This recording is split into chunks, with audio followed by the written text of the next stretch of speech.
नमस्कार दोस्तों। जैसा कि आप सभी जानते हैं कि अभी कार्तिक मास का महीना चल रहा है। हम आपको आज कार्तिक मास से जुड़ी हुई एक कथा सुनाने जा रहे हैं। शरद पूर्णिमा के बाद से कार्तिक का महीना लग जाता है। ये 1 नवंबर से लेकर 30 नवंबर तक का कार्तिक मास का महीना है। इस महीने में भगवान विष्णु जल में निवास करते हैं, इसलिए इस माह में सुबह सवेरे स्नान करने का बहुत अधिक महत्व है और इसका फल है। कार्तिक महीने में तुलसी पूजा का विशेष महत्व है। इस पूरे महीने में माता तुलसी के सामने दीपक जलाया जाता है और लोग कार्तिक माह से जुड़ी कथाएं सुनते हैं। इन कथाओं की श्रृंखला में से हम आज आपको एक कथा सुनाने जा रहे हैं। तो चलिए कथा शुरू करते हैं। किसी गांव में एक बुढ़िया रहती थी और उसका एक बेटा व बहू भी उसके साथ ही रहते थे। कार्तिक का महीना आया तो बुढ़िया ने बेटे से कहा कि बेटा, मैं कार्तिक स्नान करने गंगा किनारे जाऊंगी और 1 महीने वहीं रहूंगी, तो तुम मेरे जाने का इंतज़ाम कर दो। यह सुन उसके बेटे ने अपनी पत्नी से कहा कि माँ कार्तिक स्नान के लिए जा रही हैं, तो तुम उनके लिए 30 लड्डू बनाकर दे दो ताकि वह पूजा पाठ कर कुछ खा सकें। बहू ने गुस्से में आकर 30 लड्डू बनाकर दे दिए। बुढ़िया नदी किनारे कार्तिक स्नान को चली गई और वहीं एक किनारे पर झोपड़ी बनाकर रहने लगी। बुढ़िया रोज सवेरे उठकर स्नान करती और जैसे ही एक लड्डू निकालकर खाने लगती तो हनुमान जी बंदर के रूप में वहां आ जाते। बुढ़िया वह लड्डू खुशी से बंदर को दे देती। हनुमान जी इसी तरह उस बुढ़िया की परीक्षा लेते रहे। इसी तरह कार्तिक का पूरा महीना बीत गया और सभी 30 लड्डू उन्होंने हनुमान जी को बंदर के रूप में खिला दिए।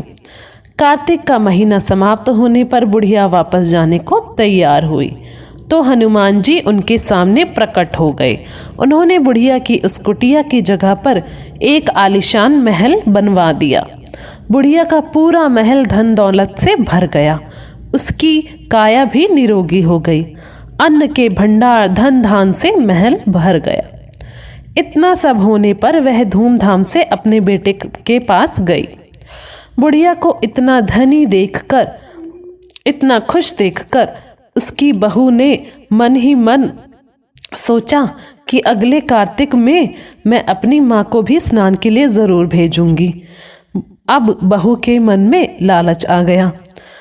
उसने अगले कार्तिक आने पर अपनी माँ को कार्तिक स्नान के लिए कहा। माँ ने पहले तो आनाकानी की, लेकिन जैसे ही धन धान्य की बात सुनी तो वह जाने के लिए तैयार हो गई। अब बहू ने अपनी माँ के लिए खूब मेवे और मसाले से बने लड्डू घी के उनको दे दिए और बोला कि माँ, अब आप कार्तिक स्नान के लिए जाएं। उन्हें वह नदी किनारे तक छोड़कर आई। माँ कार्तिक स्नान के लिए गई और जैसे ही सुबह सवेरे नहाकर लड्डू खाने लगी, तभी हनुमान जी बंदर के रूप में उसकी माँ की परीक्षा लेने पहुँचे। वे उनके सामने जाकर बैठ जाते और लड्डू खाने के लिए जिद करते तो वे बुढ़िया उसे पत्थर मारकर भगा देती और कहती, इससे मेरा पेट तो भरता नहीं, तुम्हें कैसे दे दूं। उसका रोज का यही नियम चलता रहा। 30 दिन तक यही कहानी चलती रही। वह रोज बंदर को पत्थर मारकर भगा देती थी। अब कार्तिक का महीना समाप्त हुआ तो हनुमान जी फिर से प्रकट हुए। उन्होंने बहू की माँ की कुटिया को कचरे में बदल दिया और माँ को डूकर बना दिया। कार्तिक महीना समाप्त होने पर बहू ने भी अपने पति से कहा कि कार्तिक का महीना तो खत्म हो गया है, आप जाकर मेरी माँ को लेकर आओ। लड़का अपनी सास को लेने गया तो वह देखता है कि जहाँ कुटिया थी वहाँ तो कूड़े का ढेर लगा है और उसकी सास को कोढ़ हो गया है। लड़के को देख हनुमान जी प्रकट हुए और बोले कि बेटा, तुम्हारी माँ ने सच्चे मन से कार्तिक का स्नान किया और पूजा पाठ की। मैंने उनकी परीक्षा ली और वह इस परीक्षा में उत्तीर्ण हुई, इसलिए ही तुम्हारी माँ पर कार्तिक देवता का आशीर्वाद बरसा था। लेकिन तुम्हारी सास ने पापी मन से यह कार्य किया है और कार्तिक महीने में बेटी के घर का अन्न खाया है, इसलिए कार्तिक देवता इनसे नाराज हुए, जिससे यह डूकर बन गई हैं। कहानी के बाद हाथ जोड़कर कहना चाहिए कि हे कार्तिक देवता, जैसे आप लड़के की माँ पर कृपा बरसाई, वैसे ही आप अपनी कृपा मुझ पर भी बरसाना।